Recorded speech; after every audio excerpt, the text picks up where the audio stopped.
नमस्कार, प्रांजल ज्ञान गंगा में आप सभी का स्वागत है। हम संक्षिप्त महाभारत का पाठ कर रहे हैं, जिसमें कि उद्योग पर्व चल रहा है।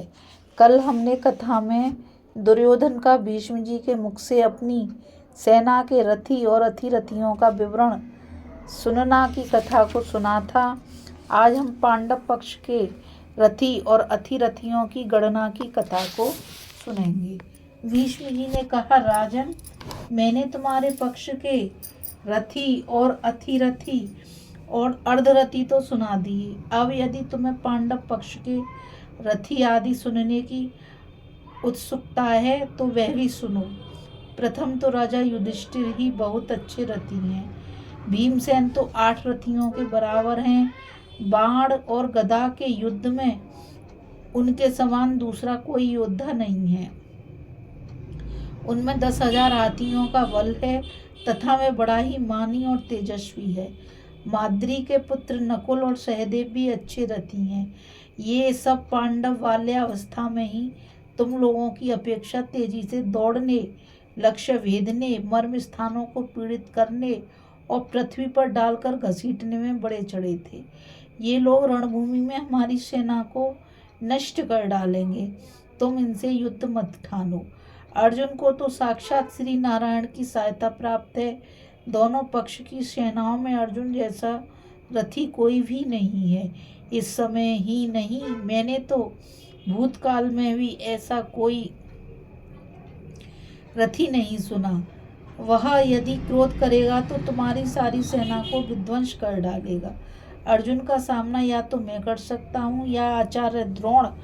हमारे सिवा दोनों सेनाओं में तीसरा कोई भी वीर उसके आगे नहीं टिक सकता। किंतु हम दोनों ही अब बूढ़े हो गए हैं। अर्जुन तो युवा है और सब प्रकार कार्य कुशल भी है। इनके सिवा द्रौपदी के 5 पुत्र महारथी हैं।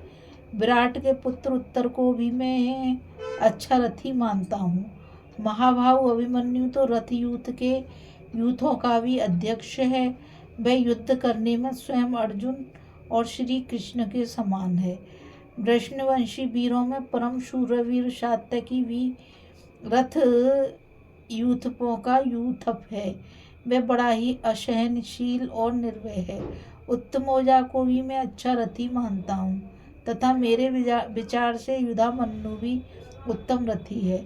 विराट और द्रुपद बूढ़े होने पर भी युद्ध में अजय हैं। मैं इन्हें बड़ा पराक्रमी और महारथी समझता हूँ। द्रुपद का पुत्र शिखंडी भी उस सेना में एक प्रधान रथी है। द्रोणाचार्य का शिष्य धृष्टद्युम्न तो उस सारी सेना का अध्यक्ष है। उसे भी मैं महारथी और अथिरथी मानता हूँ। धृष्टद्युम्न का पुत्र छत्रधर्मा अर्धरथी है, क्योंकि बालक होने के कारण अभी उसने विशेष परिश्रम नहीं किया है। शिशुपाल का पुत्र चेदीराज धृष्ट केतु बड़ा ही वीर और धनुर्धर है। वह पांडवों का संबंधी महारथी है। इनके सिवा छत्रदेव, जयंत, अतिमोजा, सत्यजीत, अज और भोज भी पांडवों के पक्ष में महान पराक्रमी और महारथी हैं। केकई देश के 5 सहोदर राजकुमार बड़े ही दृढ़ पराक्रमी, तरह तरह के शस्त्रों से युद्ध करने वाले और उच्च कोटि के रथी हैं। कौशिक, सुकुमार, नील, सूर्यदत्त, शंख और मद्राश्व ये सभी बड़े अच्छे रथी और युद्ध कला में निष्णात हैं। महाराज बार्ध सैनिकों में भी मैं महारथी मानता हूँ। राजा चित्रायुध भी रथियों में श्रेष्ठ और अर्जुन का भक्त है। चेकितान, सत्यधृति, व्याघ्रदत्त और चंद्रसेन ये पांडव सेना में बड़े अच्छे रथी हैं। सेनाबिंदु या क्रोधहंता नाम का जो वीर है वह तो श्री कृष्ण और अर्जुन के समान ही बलवान है। उसे भी एक उत्तम रथी मानना चाहिए। काशीराज शस्त्र चलाने में बड़ा फुर्तीला और शत्रुओं का संहार करने वाला है। वह भी एक रथी के बराबर है। द्रुपद का युवा पुत्र सत्यजीत तो 8 रथियों के बराबर है। उसे धृष्टद्युम्न के समान अतिरथी कहा जा सकता है। राजा पांडे भी पांडव सेना में एक महारथी हैं। वे बड़ा ही पराक्रमी और महान धनुर्धर है। इसके सिवा श्रोणीमान और राजा वसुदान को भी मैं अतिरथी मानता हूँ। पांडवों की ओर रोचमान भी एक महारथी है। पुरुजीत कुंती भोज बड़ा ही धनुर्धर और महाबली है। वह भीमसेन का मामा है। मेरे विचार से वह अतिरथी है। भीमसेन का पुत्र राक्षस राज घटोत्कच बड़ा ही मायावी है। उसे मैं रथयुत पतियों का भी अधिपति समझता हूँ। राजन, मैंने तुम्हें ये पांडव सेना के प्रधान प्रधान रथी, अतिरथी और अर्धरथी सुनाए हैं। मुझे श्री कृष्ण, अर्जुन या दूसरे राजाओं से जो कोई जहाँ मिलेगा उसे मैं वहीं रोकने का प्रयत्न करूँगा। परंतु यदि द्रुपद पुत्र शिखंडी मेरे सामने आकर युद्ध करेगा तो उसे मैं नहीं मारूंगा, क्योंकि मैंने सब राजाओं के सामने आजन्म ब्रह्मचर्य की प्रतिज्ञा की है।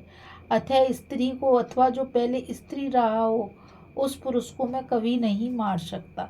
शायद तुमने सुना हो, यह शिखंडी पहले स्त्री था।